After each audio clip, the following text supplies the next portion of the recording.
Aujourd'hui, je vais vous parler de Bernard Arnault. Vous savez, le premier de cordée, le bienfaiteur de l'économie ou le redoutable prédateur. À vous de décider. Durant cette vidéo, je ferai passer un certain nombre de documents, parfois un peu rapidement. Vous pouvez cliquer sur pause pour les lire tranquillement. En 1974, Bernard Arnault, jeune polytechnicien de 25 ans, membre de la bonne bourgeoisie du Nord, se voit propulsé à la tête de l'entreprise familiale créée par son grand-père en 1926. Mais cette entreprise du BTP n'intéresse guère Bernard Arnault. Au bout de 2 ans, il va la revendre, il en tirera un bon prix, 40 millions de francs, soit l'équivalent des 27 millions de nos euros actuels. 40 ans plus tard, en 2017, Bernard Arnault est classé première fortune de France avec un patrimoine de plus de 73 milliards d'euros. Ce qui signifie qu'en 40 ans, sa fortune a été multipliée par 3000. Et durant le même temps, le PIB, le fameux gâteau à partager par la collectivité, a lui été multiplié par 1,5. L'enrichissement des uns et l'appauvrissement des autres pourraient bien se traduire à travers ces deux chiffres. Dans les années 80, le groupe textile du Nord, Boussac, avec ses 22 000 salariés, est mis en règlement judiciaire. Mais la présence de Dior dans le groupe va susciter bien des convoitises. Je vais vous lire les mémoires de Gérard Delorger, ex-haut fonctionnaire d'État et NAC missionné pour accompagner cette opération de restructuration. Maurice Biderman, Pierre Berger, Bernard Tapie et Bernard Arnault sont candidats à la reprise. Arnault s'est souvenu qu'il est roubaisien et que ses parents sont voisins des Villot. Il fait jouer la solidarité nordiste et parvient à séduire les propriétaires de l'Empire Boussac. Et surtout, il s'engage auprès de Matignon à garantir l'emploi et la survie du groupe en s'interdisant tout démantèlement. Fabius est séduit et naïvement abandonne 388 millions de francs de créances sur Boussac et en promet 400 autres sous forme d'aides diverses. Évidemment, la promesse d'un Arnault ne vaut que pour celui qui y croit. Dès 1988, le démantèlement du groupe est engagé.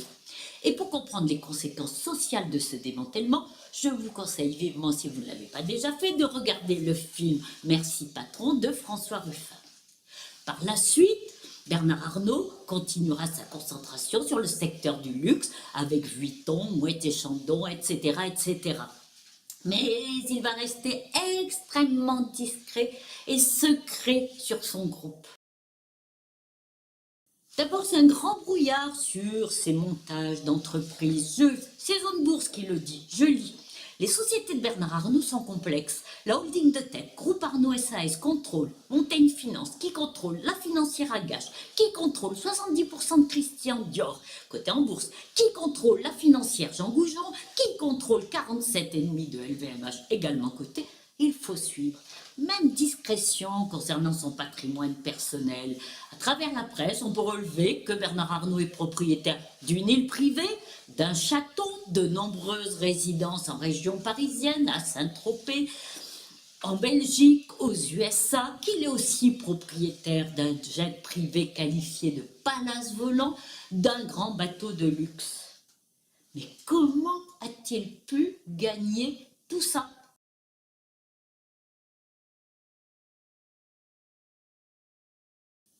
À partir des années 80, Bernard Arnault va s'employer à tisser des liens d'amitié très forts avec les gouvernants. Sous Mitterrand, on l'a vu, le soutien de Fabius fut décisif dans l'affaire Boussac-Dior. Sous Chirac, il va obtenir une loi sur mesure, la loi sur le mécénat des entreprises, qui lui permettra de diminuer considérablement son impôt sur le bénéfice. Il ne sera pas ingrat, Bernard Arnault. Bernadette Chirac est nommée, on peut dire à vie, membre du conseil d'administration dans le groupe LVMH et perçoit des jetons de présence pour quelques heures de réunion annuelle. Ces jetons varient entre 15 et 30 000 euros, comme vous le voyez dans ce document. Notez au passage que les enfants Arnaud, Delphine et Antoine ne sont pas malheureux quant à leur rémunération dans le groupe. Avec Sarkozy, c'est une amitié de longue date. Bernard Arnault a été témoin du mariage avec Cécilia en 1996. Et bien évidemment, il a été invité au Phuket en 2007 pour fêter la victoire de son candidat. Il obtiendra le bouclier fiscal et encore bien d'autres lois favorables. Avec Hollande, ce sera plus discret. Hollande participera à l'inauguration de la fondation Louis Vuitton et fera des lois bien favorables encore à Bernard Arnault avec le plafonnement fiscal, la loi travail. Mais le bouquet appartient à Macron. Les signes sont nombreux. Brigitte Macron, lors de ses sorties officielles, est constamment ou presque constamment habillée en Vuitton. Est-elle une ambassadrice de la marque? On peut se poser la question.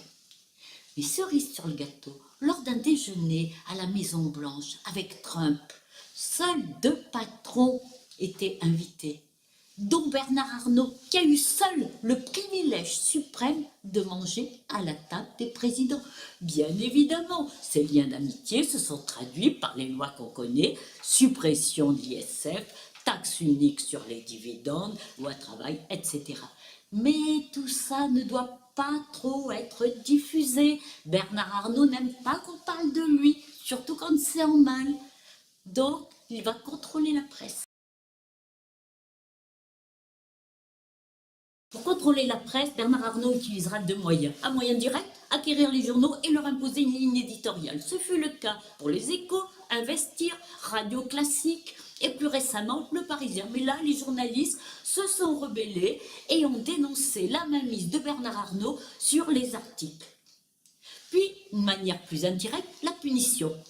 Tout journal dévoilant un scandale ou critiquant Bernard Arnault se voit privé de ses recettes publicitaires. C'est ainsi que Le Monde a perdu 600 000 € dans l'affaire des Paradise Papers. Parce que des scandales sur LVMH, il y en a. D'abord, dans les années 2010, Bernard Arnault avait tenté de demander la nationalité belge pour bénéficier des avantages fiscaux de ce pays. Mais l'État belge lui a refusé. Ensuite, il y a l'affaire des Paradise Papers. Selon l'enquête Paradise Papers, menée en 2017 par un consortium de journalistes d'investigation, Bernard Arnault aurait fait un montage financier lui permettant d'acquérir un patrimoine dans des paradis fiscaux tels que l'île Jersey, les Caïmans, l'île de Man. Bernard Arnault ne nie pas les faits. Il dit que tout a été fait en plus parfaite légalité. Il y a l'affaire Scarsini. Bernard Scarsini, directeur des services secrets français, en 2008 aurait mobilisé 2 équipes d'agents publics, de fonctionnaires, pour mener une enquête privée sans aucun cadre judiciaire au profit de Bernard Arnault et aux frais du contribuable. Pour ce fait-là, Bernard Scarsini vient d'être mis en examen en 2018.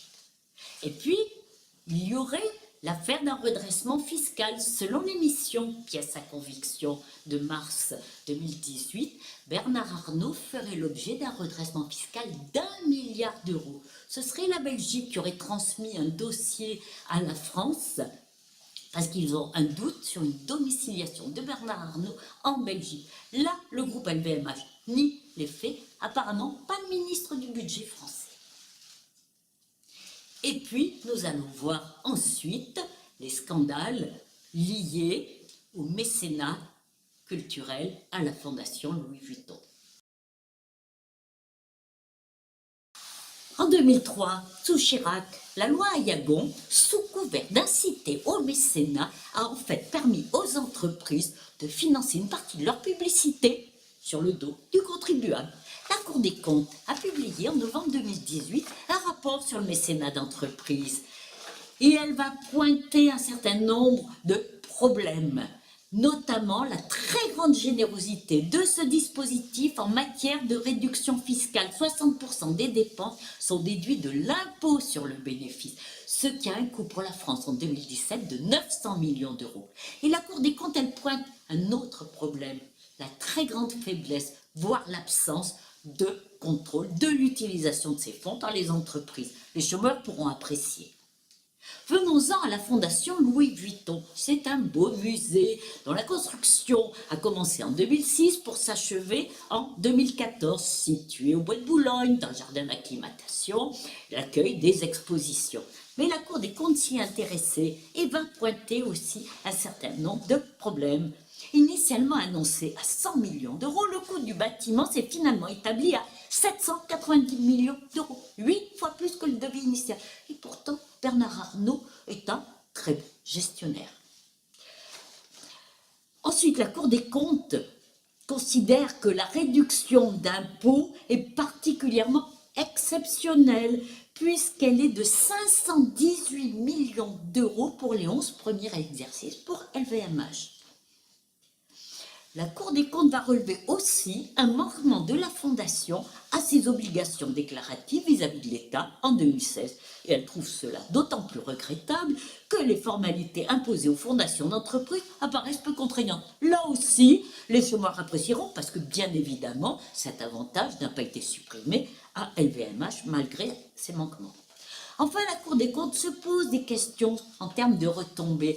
La Fondation LVMH, Louis Vuitton, s'appelle bien Louis Vuitton. Et donc, en termes d'image et de notoriété, est-ce que c'est la collectivité qui est gagnante ou est-ce que c'est le groupe LVMH? La Cour des comptes se pose cette question. Ce qui est étonnant, c'est la conclusion de la Cour des comptes et on peut se demander si l'amitié avec Macron n'a pas été un petit peu influencé. La fondation d'entreprise Louis Vuitton n'appelle pas d'observation quant à la régularité de son fonctionnement. Après, la Cour continue, mais. Voilà. Donc, une fois de plus, Bernard Arnault a su utiliser toutes les ficelles fiscales pour diminuer son impôt sur le bénéfice. Et c'est pas fini, nous passons à une autre ficelle sur le mécénat. Depuis 2002, les dépenses engagées par les entreprises pour financer l'acquisition d'une œuvre classée d'intérêt patrimonial majeur peuvent en déduire 90% de leur impôt sur le bénéfice.